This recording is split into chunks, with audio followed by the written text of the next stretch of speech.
Hi everyone, welcome back. So, on my previous video, a good friend, Bart, he also has his own YouTube channel, which I'll put a link in the description of this video.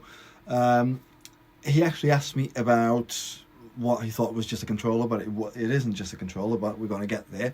But yeah, he asked me to show you the space. So that's the new drum kit, the Yamaha 5000.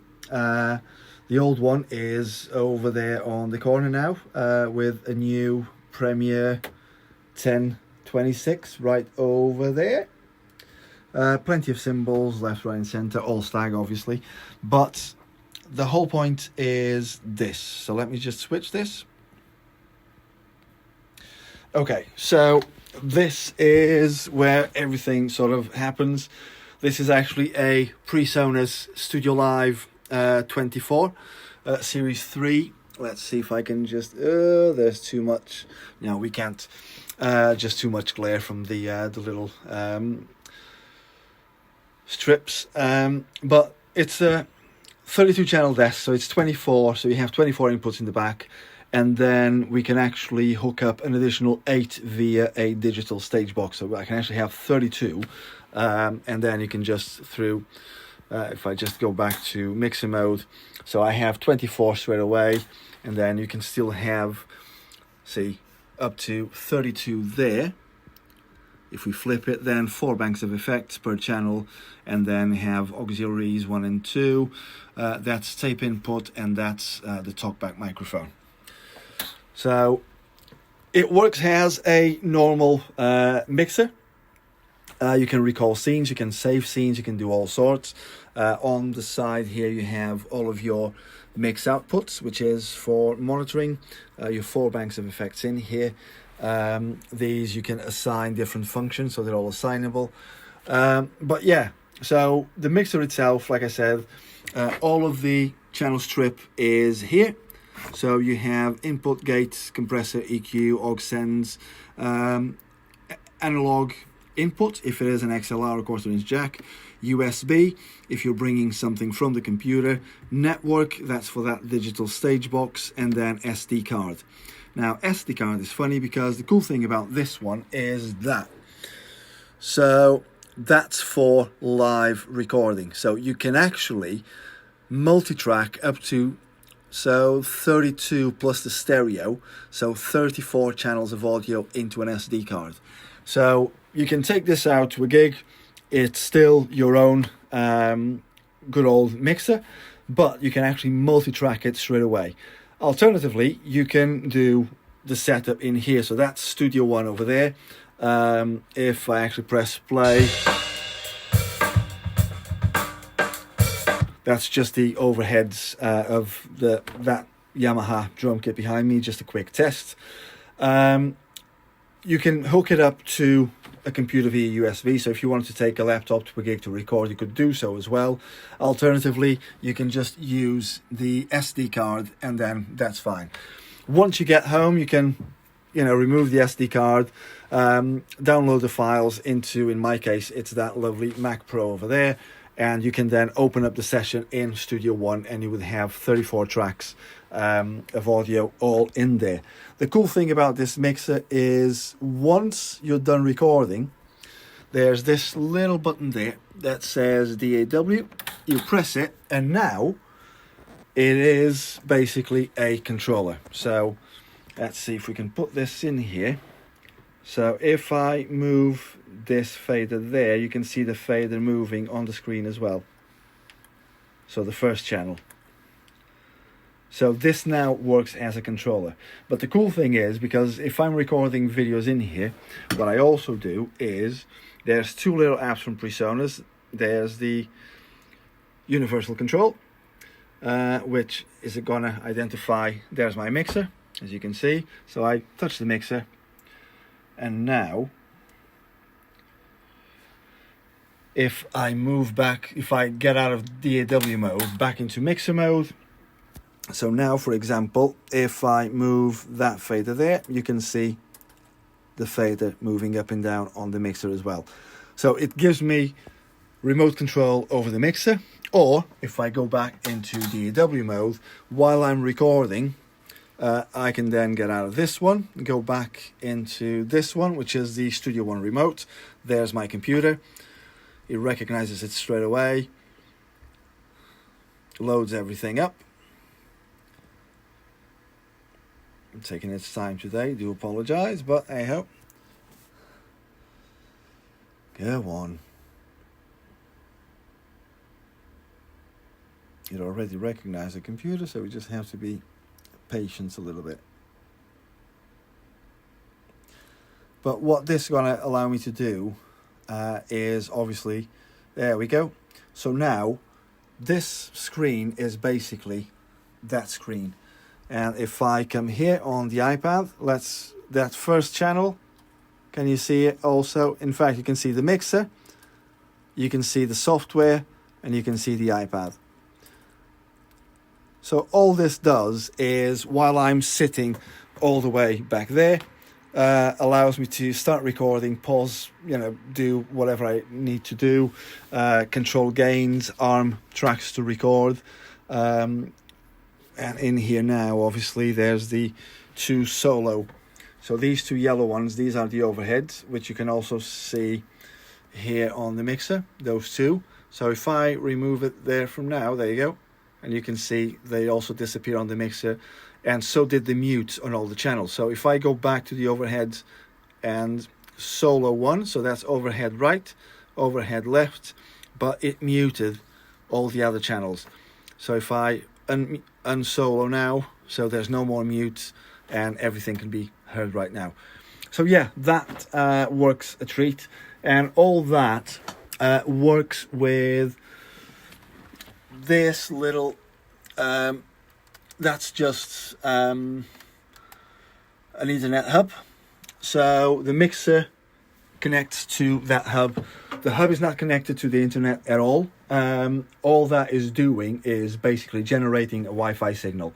There's no internet access here in the studio unless I want it to be, to do some updates, and then it's, everything is absolutely fine.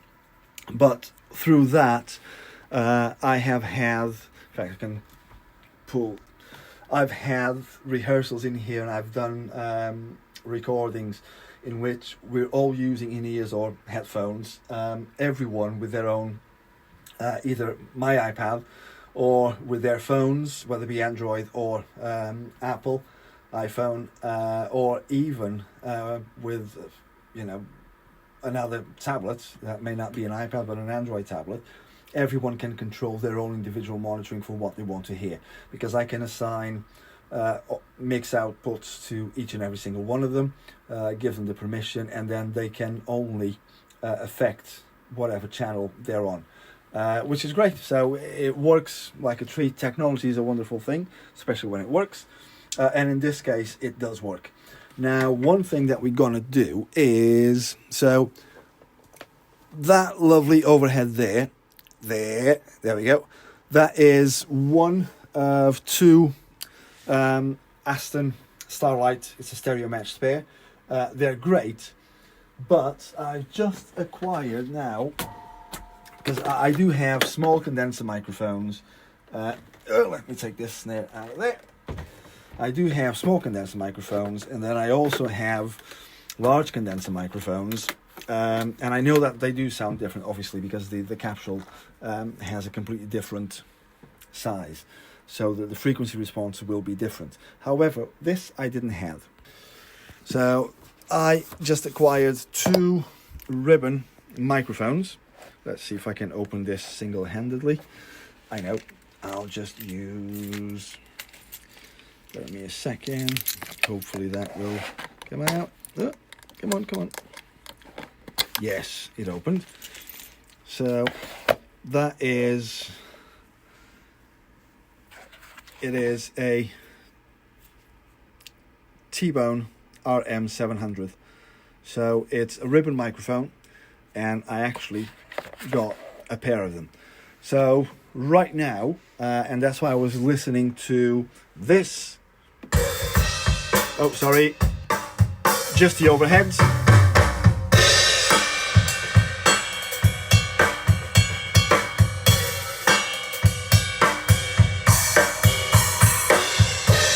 and I want to see, once I plug these in, what the difference is going to be. I'm obviously already expecting that they're going to be a darker sound. They're not going to be, they're going to cut off an awful lot of the transients, because ribbon, the frequency response is completely different from a condenser. But it's great, and I do want that, because all the kit is mic'd up. So there's a little auxiliary snare which has this Sennheiser E609 just on top.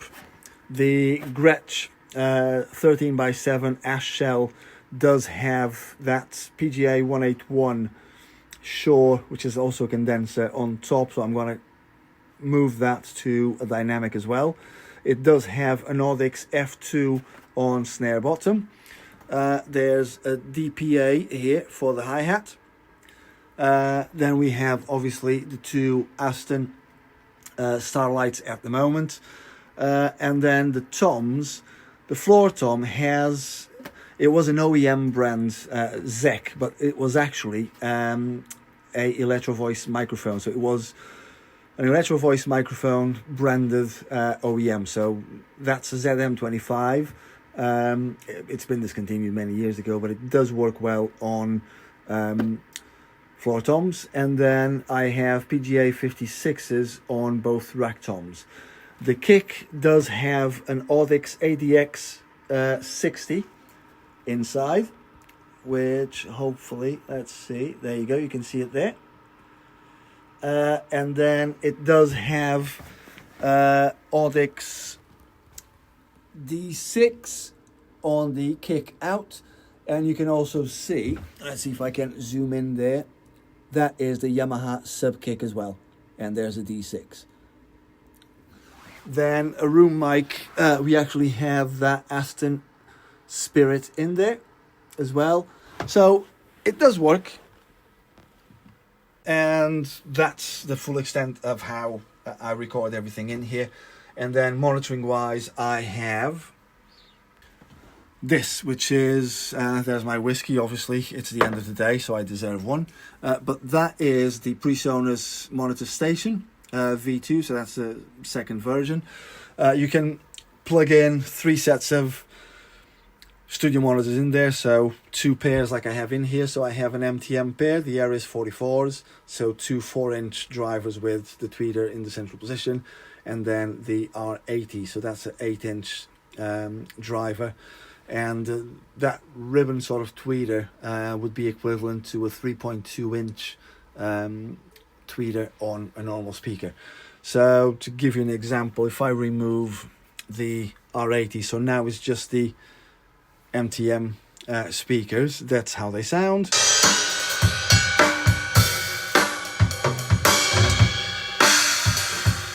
If I just bring it back here a bit, so it's more mid-range and top, while if I swap now, let's see, now it's just the R80s, so there's a whole lot more low end, but we can see that especially once we start playing a groove.